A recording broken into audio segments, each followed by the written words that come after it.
Tarde, discúlpeme. Ahora sí, señor Espinosa, Buenas muchísimas tardes. gracias por acompañarnos esta tarde.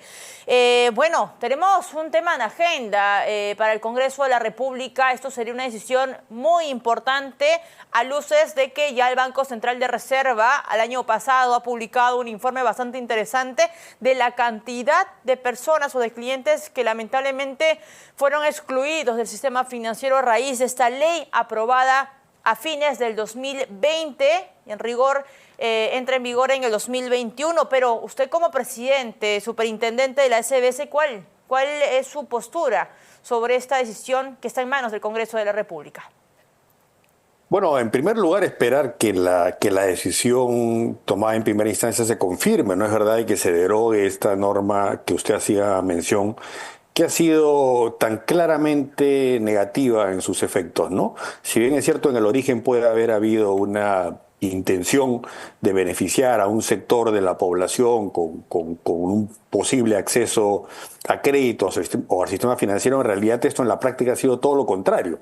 Lo que ha ocasionado es directamente una exclusión de estas personas de la posibilidad de acceder a servicios financieros. Ajá. Y como consecuencia de eso, la necesidad de ellos de acudir a mercados informales precisamente para proveerse de esos servicios financieros con las consecuencias que todos conocemos, ¿no? Señora Espinosa, ustedes tienen al corte del 2025 la cantidad de personas que se vieron afectadas de alguna manera con esta ley que aprobó el Congreso hace algunos años. Me refiero a la ley de tope. Sí, no hemos hecho una revisión específica de números porque es muy complicado establecer cuántas personas específicamente no accedieron al sistema financiero porque precisamente no están, ¿no es cierto?, registradas y solamente se puede hacer proyecciones.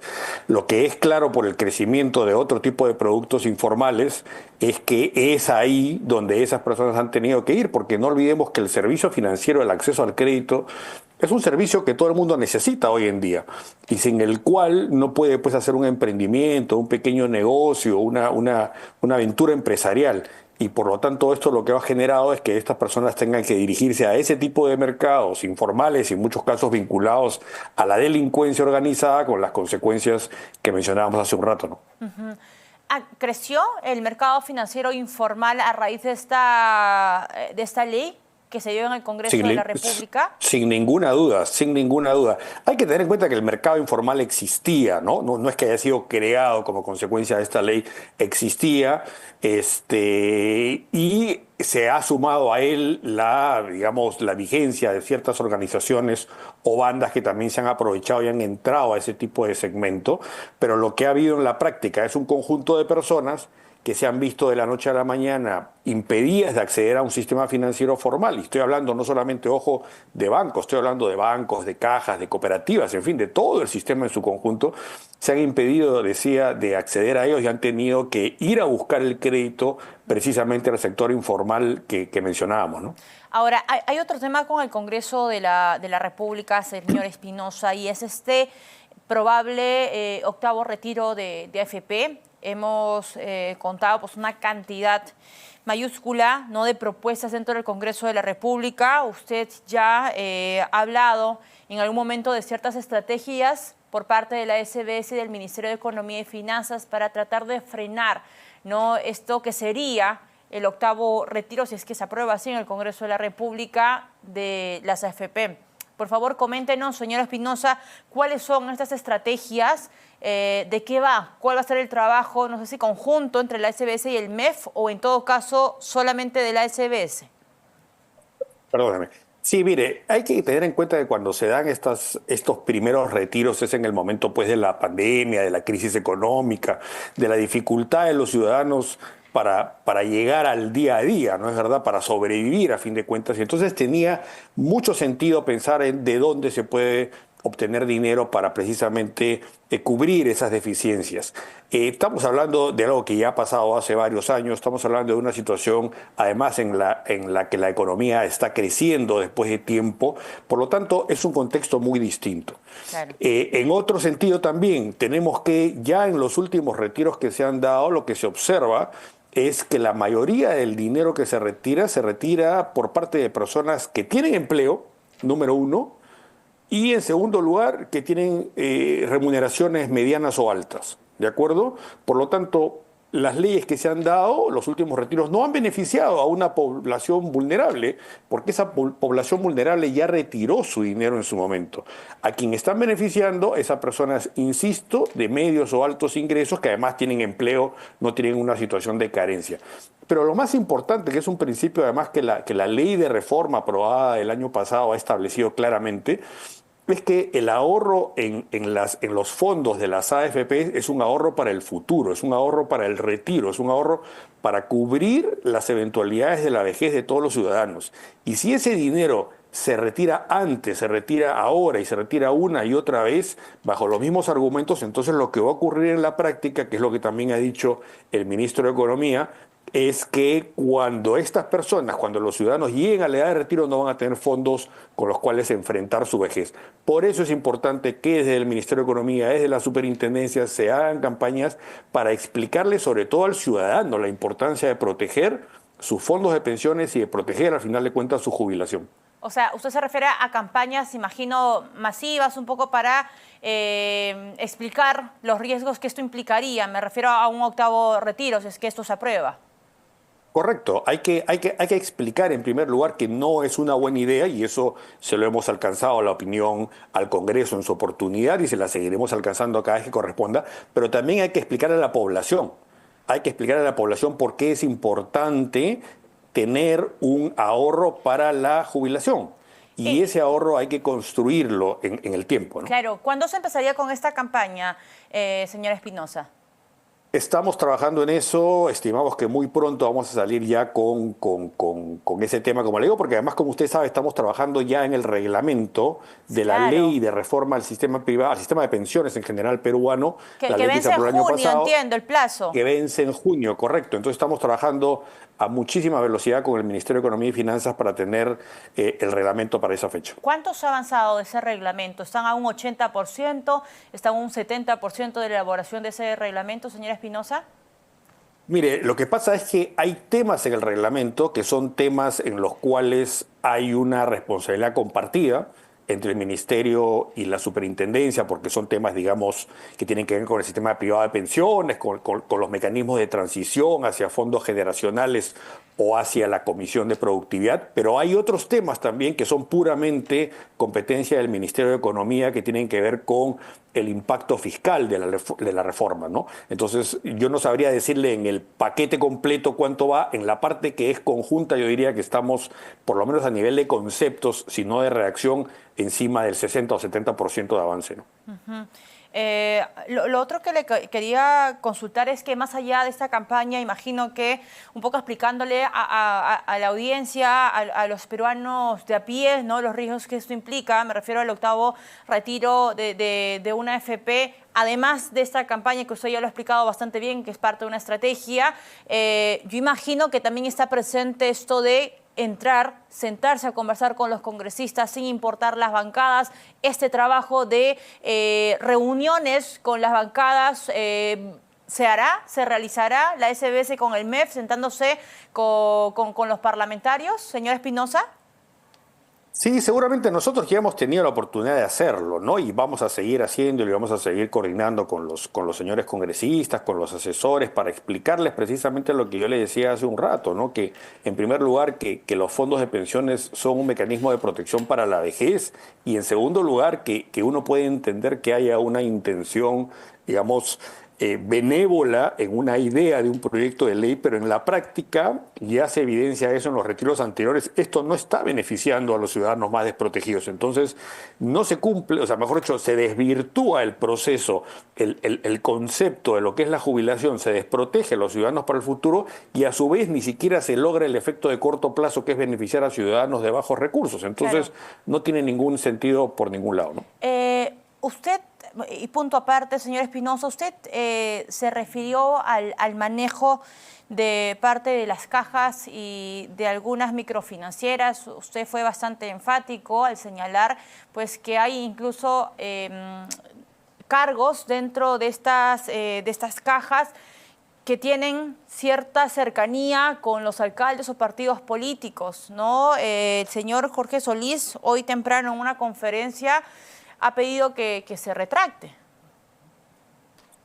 Bueno, sí, efectivamente lo he visto, pero tal como yo mencioné en la entrevista que usted menciona, si bien es cierto, el sector de cajas municipales es un sector que en el Perú ha avanzado muchísimo, es un sector que se ha consolidado a lo largo de los años y que es de muchas formas un orgullo del Perú. A nivel incluso regional y a nivel global, que es algo que es digno de resaltar, pero también es un sistema que tiene problemas. Y la mayoría de problemas que se dan tienen que ver con la relación que hay entre la municipalidad provincial, que es la dueña de la entidad, y el desarrollo, el manejo de la entidad financiera, que debería ser un manejo y un gerenciamiento completamente profesional y alejado de toda la actividad política. Lo que ocurre es que por una cuestión de diseño, parte de los directores son designados por la mayoría en el Consejo Municipal, parte son designados por la minoría y otra parte por asociaciones de pequeños empresarios, en fin, la iglesia. Entonces, esto ha ocasionado en la práctica algunos problemas en el funcionamiento de las entidades. No tiene sentido entrar a detalles que no vienen al caso, pero eso ha ocurrido y eso es algo en lo que estamos tratando de trabajar en conjunto con la federación y con las cajas individualmente, ¿no? Se va a tratar de ajustar, digamos, los requisitos para asumir estos cargos en las cajas municipales o, en todo caso, hacer los filtros para equilibrar cierta independencia. Correcto, estamos trabajando en una propuesta que además yo he dicho que la vamos a discutir con la propia federación. Hemos invitado a la federación a también alcanzarnos ideas al respecto, porque sí creo que hay ejemplos donde la estabilidad de la entidad tiene que ser más fortalecida, donde la coexistencia dentro del directorio tiene que ser más pacífica y tiene que ser más profesional, y para eso creo que hay la posibilidad de hacer algunos ajustes en la ley para establecer lo que usted dice, que es requisitos un poco más claros respecto al nivel de experiencia de los directores, experiencia en el sector financiero sobre todo, no experiencia en general comercial o mercantil, sino experiencia financiera y del criterio de independencia, ¿no? Es un ajuste de la ley de cajas municipales. Correcto, es una propuesta que se va a hacer a la ley de cajas municipales, insisto, conversándola con la federación. Seguramente no estaremos de acuerdo en todo por el tenor de las declaraciones del señor Solís. Él tiene una visión un poco más generosa del estado de cosas, pero creo que vamos a conversar y vamos a llegar a una propuesta que se va a alcanzar al Congreso, ¿no? ¿Y esta propuesta cuándo estaría lista? Bueno, espero que en el breve plazo. Nosotros tenemos ya un borrador, estamos analizando lo que nos han alcanzado ellos. Yo calculo que en 30 o 60 días podemos tener una versión que podría estar siendo alcanzada a la Comisión de Economía del Congreso. Ahora, señora Espinosa, para ir cerrando, hace algunos días la SBC ha propuesto un marco normativo para las plataformas de juego y de apuestas a distancia. Coméntanos un poco el detalle de este marco normativo, qué cosa está planteando, a partir de cuándo, digamos, estaría listo este marco normativo y cuál es el objeto también de esta propuesta. Sí, correcto. Como usted sabe, hay pues un desarrollo importante a nivel Sí. de lo que es juego en línea, ¿no? Que no hace unos años no existía y que ha tenido una explosión no solamente a nivel Perú, sino a nivel global. Y eso ha hecho que a nivel de los organismos internacionales se establezca la obligación de que los países incluyan dentro de sus sistemas de prevención antilavado al juego en línea propiamente y ya no solo al casino tradicional, ¿no? Esto ha hecho que en el Perú ese tema sea primero legislado. Hay una ley que regula las obligaciones de las empresas de juegos y apuestas en línea, y adicionalmente en lo que corresponde a la superintendencia a través de la unidad de inteligencia financiera, incorporar a estas plataformas como sujetos obligados a reportar, tal como ocurre en un casino común y corriente o en una lotería común y corriente, ¿no es cierto? ¿Reportar qué cosa? Acá lo que están... ¿Perdón? ¿Reportar qué cosa? ¿Qué van a tener que reportar? Reportar operaciones sospechosas, es decir, a través del juego usted sabe se puede lavar dinero. O sea, la razón por la que el juego es una actividad que está sujeta a una regulación desde el punto de vista de la Unidad de Inteligencia Financiera a nivel global, es Sí. porque a través del juego, me entiende, a través de premios que no son verdaderos o gente que compra un premio, en fin, se puede generar un movimiento ilícito de dinero. Por eso es que los países incluyen a las empresas de juego, incluyendo las que están en línea, como sujetos obligados a reportar. Eso es lo que va a hacer este reglamento, que va a incorporar a las plataformas de juego en línea. Obviamente estamos hablando de las peruanas, ¿no es cierto? Porque cada país tiene que hacer su parte del Ok, asunto ok. para que estén obligadas a reportar.